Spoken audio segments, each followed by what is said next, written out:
Numbers પર નજરના આજના એપિસોડમાં આપણે 3 સેક્ટરની અલગ અલગ કંપનીઓ પર ચર્ચા કરીશું.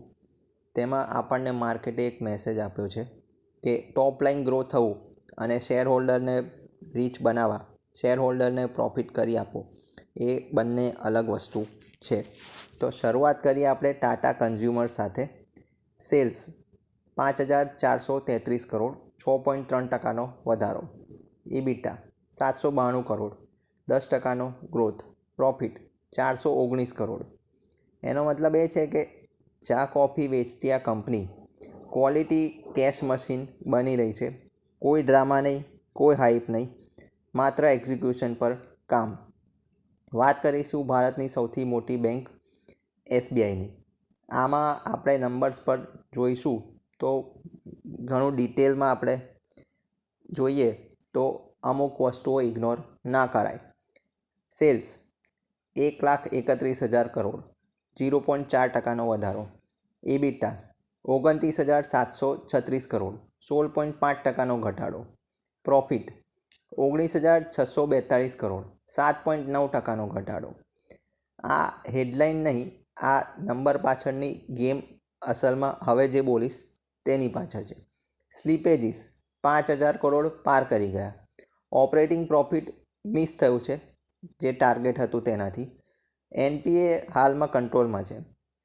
તો સિમ્પલ ભાષામાં વાત કરીએ, બેંક પ્રોફિટ તો કરી રહી છે પરંતુ પ્રેશર વધી રહ્યું છે. સાઇઝ મોટું છે એટલે આપણને એવું લાગે કે માર્કેટ ઇગ્નોર કરે છે, પરંતુ મોટા પ્લેયર આ નંબરને ઇગ્નોર કરે નહીં. વાત કરીશું ટાઇટનની. સેલ્સ 26,920 કરોડ, રોકેટની ગતિએ નંબરમાં વધારો.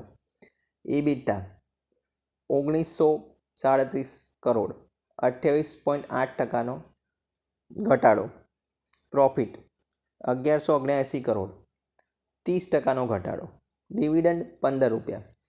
જ્વેલરી સ્ટોર ભરેલા છે, પરંતુ ગોલ્ડની પ્રાઇસ અને કોમ્પિટિશનને લીધે પ્રોફિટેબિલિટી પર સ્પષ્ટ અસર દેખાઈ રહી છે. રેવન્યુ ગ્રો થાય પરંતુ પ્રોફિટ ઘટે તો ઇન્વેસ્ટર માટે આ વોર્નિંગ સિગ્નલ બની શકે છે.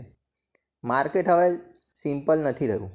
પ્રોફિટ વધે એટલે કોઈ પણ કંપની સારી, એ હવે જમાનો બદલાઈ ગયો છે. હવે માર્કેટમાં બીજા સવાલો ઊભા થઈ રહ્યા છે, જેમ કે માર્જિન શું કહી રહ્યું છે, કેશ ફ્લો શું છે, ગ્રોથ સસ્ટેનેબલ છે કે નહીં, મેનેજમેન્ટની આગળની કોમેન્ટ્રી શું કહી રહી છે. તો રિટેલ નિવેશકો જે હોય છે એ માત્ર નંબર્સ જુએ છે. સ્માર્ટ ઇન્વેસ્ટર બેલેન્સ શીટની બોડી લેંગ્વેજ જોઈને આગળનું પ્રિડિક્શન કરતા હોય છે. અમારી સાથે જોડાઓ. અમે માત્ર રિઝલ્ટને રિપોર્ટ પર નહીં, પરંતુ ડેડિકેશન સાથે અંદરના નંબર સાથે રીડ કરીએ છીએ. વધુ માહિતી માટે પેજ પર બન્યા રહો. જય હિન્દ, વંદે માતરમ.